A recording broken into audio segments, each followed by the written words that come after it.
साथियों,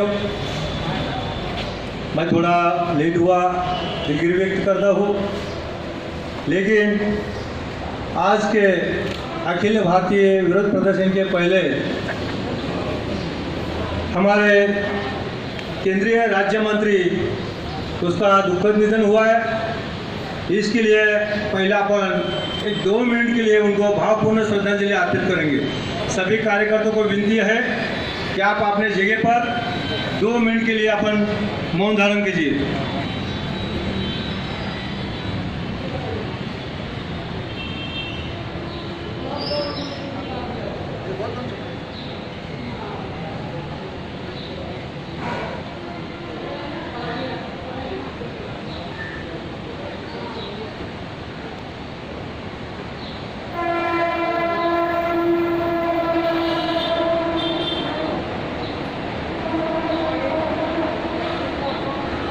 साधा ईश्ववंदनीय तथागत भगवान गौतम बुद्ध, बहुजनांचे राजे छत्रपती शिवाजी महाराज, क्रांतीवीर महात्मा ज्योतिबा फुले, परमपूज्य बोधिसत्व डॉक्टर बाबासाहेब आंबेडकर या महामानवांना प्रथम त्रिवार वंदन। आजच्या अखिल भारतीय विरोध प्रदर्शनला उपस्थित असलेले आमचे सन्माननीय बंधू मधुकर जाधवजी, त्याचबरोबर माटुंगा संपूर्ण टीम, ओबीसी असोसिएशनचे विकास राहुलजी, मात्रेजी, मंडलजी आणि अन्य कार्यकर्तागण, बहुजनित फोर्स, महिला आघाड़ी, अन्य सभी कार्यकर्तागण। साथियों, आज all India SC/ST railway employees association की ओर से अखिल भारतीय विरोध प्रदर्शन का कार्यक्रम आयोजित किया है। साथियों, मैं देख रहा हूँ कब से कार्यकर्ता हमें केंद्रीय राज्य मंत्री सुरेश अंगड़ी का निधन हुआ, इसलिए शांत प्रिय खड़े लगते हैं, लेकिन एक 2 नारा दीजिए।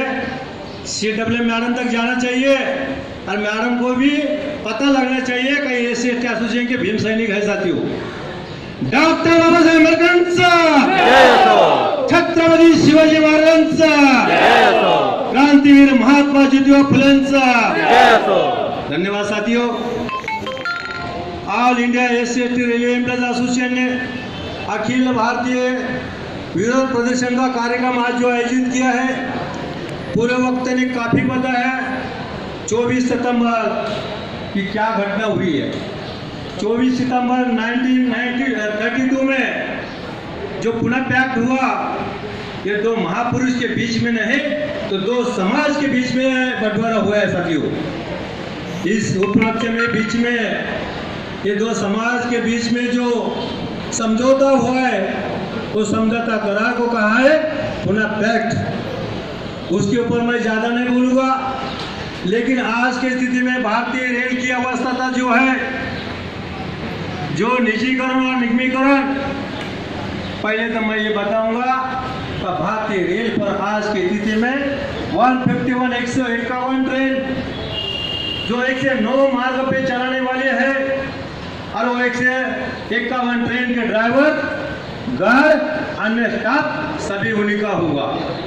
ये पहला निजीकरण है। साथियों, कर्मचारियों को पहला सबसे बड़ा धोखा है। उसी के साथ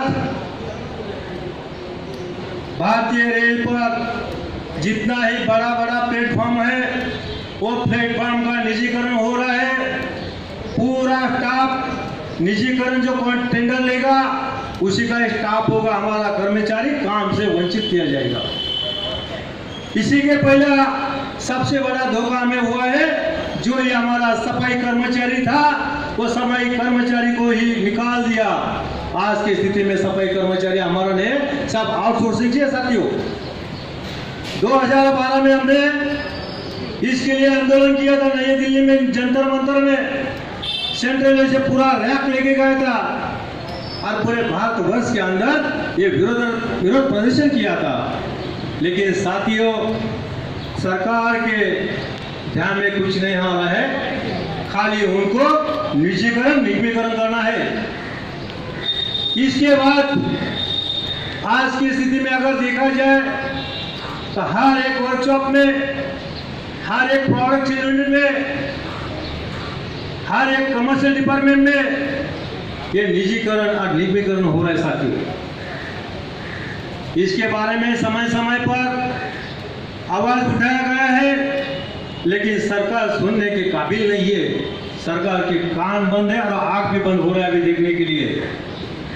साथियों, अगर रेल कर्मचारी अगर ऐसा ही शांत स्थिति में रहेंगे तो आने वाले भविष्य में अपना सबका नौकरी खतरे में है। क्यों कि हर एक प्रोडक्शन यूनिट बोलो, हर एक कार्यालय बोलो, विभाग बोलो रेल का, उसका खासगीकरण, निगमीकरण हो जाएगा तो नौकरी कहां से बचेगा? नौकरी बचेगा नहीं। जो बीएसएनएल का हाल हुआ, जो एमटीएनएल का हाल हुआ, वही हाल रेल कर्मचारी का हो जाएगा साथियों। इसलिए हमें सबको सतर्क और सावधान रहना है, संघर्ष करना है। आरक्षण की तो बात बाद में है। रेल सर्वंट बचेगा तो आरक्षण बचेगा साथियों, लेकिन रेल सर्वंट ही नहीं बच रहा है, केंद्रीय कर्मचारियों की नौकरी नहीं बच रहा है, तो हमें पहला नौकरी बचाना है साथियों। नौकरी के बारे में मैं आह्वान करता हूँ। कई सम्मेलन में, इस विरोध प्रदर्शन में सही बोला तो आम जनता ने ही शामिल होना चाहिए, क्योंकि अगर केंद्रीय उद्योग अगर बंद हो गया तो आम जनता के कर्मचारी के बच्चों को नौकरी कहां से मिलेगा? आप डिग्री, डिप्लोमा, बीएससी, एमएससी सब करेंगे, ग्रेजुएशन हो जाएंगे, लेकिन नौकरियां केंद्रीय कर्मचारी केंद्रीय नहीं है, तो कहां से आप नौकरी प्राप्त करेंगे? तो साथियों, हमारा अनुरोध है कि आम जनता जो है उसने ही पूरे तादाद से इसमें शामिल होना चाहिए, तो अपन रेल को बचा सकते हैं साथियों। नहीं तो रेल को बचाना भारी है।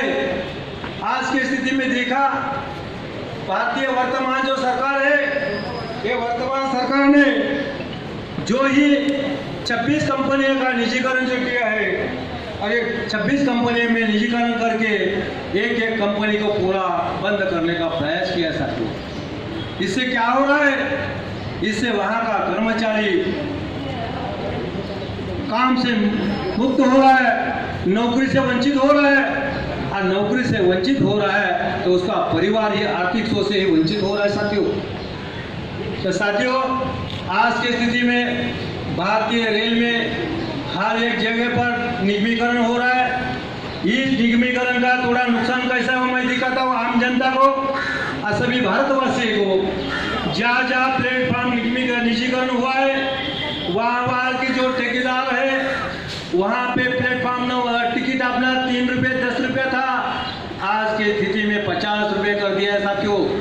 प्लेटफॉर्म टिकट, अन्य जो चार्जेस है, पहला रेल के अंदर था तो उस समय अपने को अगर रुकना है हॉल्ट रूम में या वेटिंग रूम में तो वो मुफ्त चार्ज कोई नहीं था, लेकिन वेटिंग करना है ट्रेन आने के पहले आपको 2 घंटा 4 घंटा, तो उसका वेटिंग चार्ज ही अलग लगा है साथियों। टिकट के बारे में पूछा जाए तो समय समय जैसा सोने का भाव चेंज होता है, वैसा टिकट का ही बाजार भी कम ज़्यादा हो जाएगा साथियों। इस आर्थिक व्यवस्था में जो ही निजीकरण हो रहा है तो आम जनता का, हमारा रेल कर्मचारी का भारी तादाद से नुकसान हो जाएगा साथियों। इस नुकसान के लिए हमें सतर्क और सावधान रहना पड़ेगा। समय समय पर all India SC/ST railway employees association जब आह्वान करती है, उस समय हमें संघर्ष से एक साथ एकजुट से करना पड़ेगा, नहीं तो साथियों निजीकरण ये 100% होने वाला है। केंद्रीय कार्यकारिणी ने पूछा, वर्तमान सरकार से जब मीटिंग हुई और मीटिंग के समय बताया गया कि हम रेल का निजीकरण नहीं कर रहे, हम तो खाली केवल 5% ही रेल का निजीकरण करके देख रहा हो कि रेल को प्रॉफिट में कैसा ला रहे हैं। साथियों, 2014 की बात है, लालू प्रसाद यादव थे रेल मंत्री। उस समय रेल का मुनाफा 20,000 करोड़ रुपए दिखा गया था, लेकिन आज की स्थिति में रेल का मुनाफा है लॉस दिखा रहा है, रेलवे घाटे में दिखा रहे हैं। रेलवे में घाटे में कैसे गई साथियों? रेल का जो आम बजट था पहला रेल का बजट ये अलग था, सेपरेट था, और आज की स्थिति में आम बजट में समाविष्ट करके लिया। इसलिए रेल कितना घाटे में कोई समझ नहीं सकता है, कोई बता नहीं सकता है साथियों। एक षड्यंत्र है गवर्नमेंट का, वर्तमान सरकार का एक षड्यंत्र है। तो साथियों अपन सतर्क और सावधान रहना चाहिए। आज की स्थिति में जो हमारा निजीकरण, निगमीकरण तत्काल बंद हो, हमारी मांग है। उसी के साथ रेलवे को प्राइवेट ऑपरेटर को सौंपने का निर्णय जो वापस लिया जाए। जो रेलवे चला रही है मेट्रो ट्रेन वगैरह, उसके लिए प्राइवेट लोगों को लिया जाएगा कॉन्ट्रैक्ट सिस्टम से, और आपने जो रेल कर्मचारी है लोको पायलट, उसको अधिकार नहीं है साथियों वहाँ जाने का। वहाँ पे हमारा नुकसान हो रहा है। उसी के साथ भारतीय रेल पर हमारा जो 50% जो रिक्त जगह है वो सरेंडर करने का प्रयास चल रहा है साथियों। तो उसके लिए बंद करने का हमने दबाव और प्रेशर लाया है, वो बंद करना है। अगर यहाँ भी जगह भरा नहीं जाएगा तो भर्ती कैसा होगा?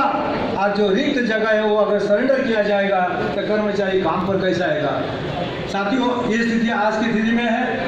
इसी के बारे में all India SC rail employees association की डिमांड है 2011 में जो भारतीय जनगणना हुई उसके मुताबिक हमें आरक्षण देना चाहिए।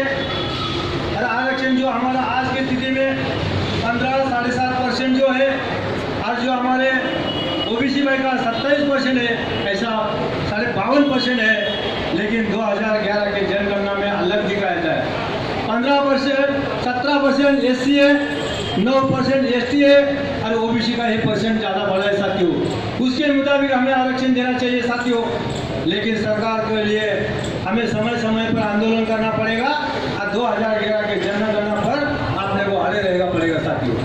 इसी के साथ जो हमने एक आह्वान किया है